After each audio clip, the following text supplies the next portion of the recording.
É sempre um privilégio muito grande podermos voltar à sua presença, estarmos consigo. Estamos cá de segunda a sexta-feira, neste horário, para que você possa ter a oportunidade de abrir a sua Bíblia e, tal como nós, deixarmos que a Bíblia fale ao nosso coração. Eu escolhi uma passagem para abrirmos esta sequência de conversa de Efésios, de Paulo aos Efésios, no capítulo 4. Eu quero ler convosco 3 versículos. Capítulo 4, versículos 4 a 6. Diz assim: há um só corpo e um só Espírito, como também fostes chamados em uma só esperança da vossa vocação. Um só Senhor, uma só fé, um só batismo, um só Deus e Pai de todos, o qual é sobre todos e por todos e em todos. Pedro, aqui Paulo está, no fundo, a falar que Deus está totalmente empenhado, envolvido, podíamos dizer, na unidade da Igreja, certo? Sim, eu creio que isso está aqui dito de uma forma bastante reveladora até, justamente nas últimas palavras que leste. Talvez, antes de me focar nessa parte da mensagem, talvez trazer aqui à ideia algo que me parece muito relevante para nós, quando lemos expressões como estas, de que há um só Deus, de que há uma só fé, há um só batismo. E aqui Paulo até vai só falar do Pai, não é? Ele vai aparentemente falar do Pai, ele vai dizer que há um só Deus, e essa é uma verdade fundamental da Bíblia, basta ler Deuteronômio 4.6, não é? Um dos grandes pilares da fé judaica, precisamente, que amarás ao Senhor teu Deus acima de todas as coisas, e antes disso ele diz, Deus é único, não é? É o único Senhor. Mas a ideia de um Deus não é contraditória com a ideia de esse Deus se revelar em 3 pessoas. E essa revelação, eu creio que ela está claramente aqui expressa naquelas que são as 3 funções vitais da pessoa do Pai, do Filho e do Espírito Santo. Antes de revelar, aqui fica quase aqui surpresa, em 2 minutos eu já vou revelar quais são, deixar mais para o fim, de que maneira é que elas estão aqui, mas queria dar aqui ênfase ao facto de, realmente, nós vivemos num tempo em que o relativismo é uma espécie é o politicamente correto. Nós vivemos num tempo em que há um primado na sociedade, nas escolas de pensamento do relativismo. Quer dizer que alguma coisa é exatamente assim, é a verdade, é única, é uma coisa que é extremamente difícil de ser feita e, vamos dizer, extremamente impopular. Uma vez que, se há uma coisa que tem caracterizado estes últimos, vamos dizer, 20, 30 anos da nossa geração, é um abandono em quase todos os domínios da vida, um abandono de tudo o que seja absolutista. Portanto, tudo o que seja dizer que há uma ideia que é exatamente assim, que aquela é que é a norma para fazer alguma coisa, essas normas são abandonadas. Tendem, aliás, a ser questionadas muitas vezes de formas até bastante agressivas.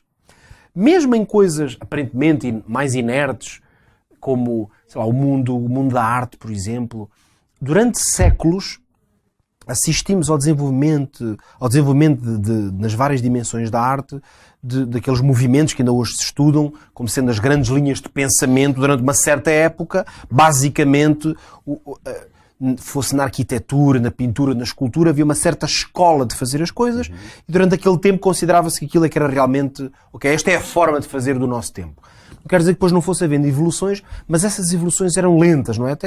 Ou seja, as coisas iam transitando devagar até, se introduzir uma nova etapa, mas de facto nós percebemos que até em universos como estes, de facto havia um certo absolutismo na maneira de fazer as coisas. Se há algo que caracteriza, mesmo até, vamos dizer assim, a chamada arte contemporânea, não estou aqui a fazer nenhuma crítica propriamente artística, nem tenho capacidade para isso, mas um pequeno lamiré, pelo menos, permite-me, da minha cultura geral, perceber que uma das características essenciais de tudo o que é mais arte contemporânea é pôr em causa certos status quo ou certas ideias pré-concebidas. Daí que muito do que é, por exemplo, a música contemporânea, a pintura mesmo contemporânea e outras formas de arte, elas por vezes são difíceis de definir. Por vezes soam até a um certo, como vamos dizer, talvez uma ausência, uma anti-estética. se uma pintura, se aquilo que nós admirávamos numa pintura talvez de há uns séculos atrás é a profundidade, é a qualidade dos traços.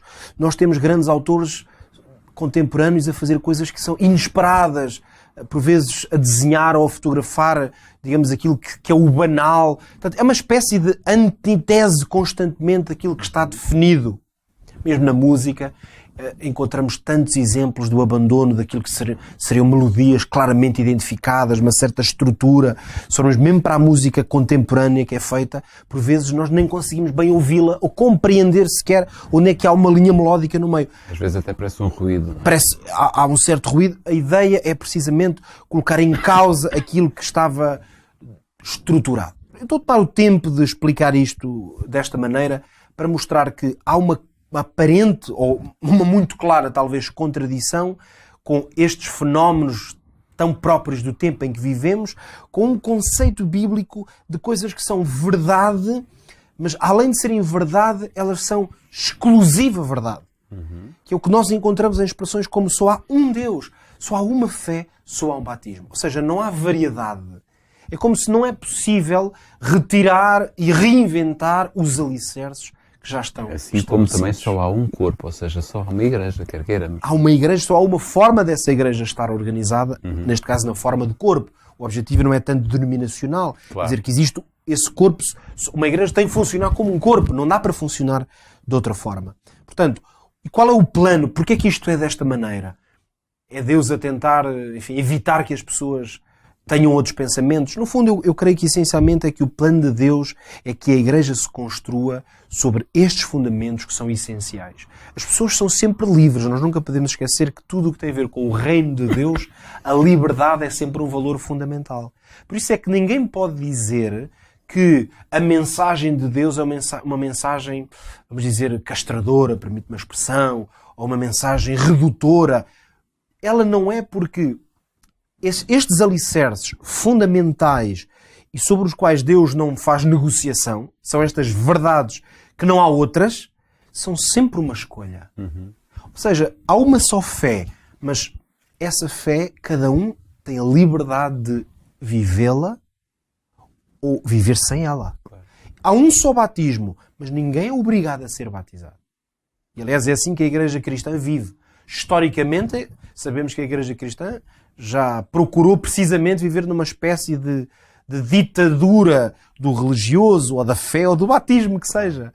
Mas nós sabemos que essa ditadura, felizmente, terminou. Ela não era porque Deus a tivesse introduzido, foi porque os homens, com a sua sede de poder e nesta confusão, se quisermos, que durante séculos existiu, a mistura entre o Estado e a Igreja, assistimos muito a esta forma da Igreja cristã de delinear exatamente como as pessoas deviam fazer. Mas isso nunca foi o projeto divino, isso nunca esteve registado na Bíblia, porque estas verdades são fundamentais e elas são inegociáveis.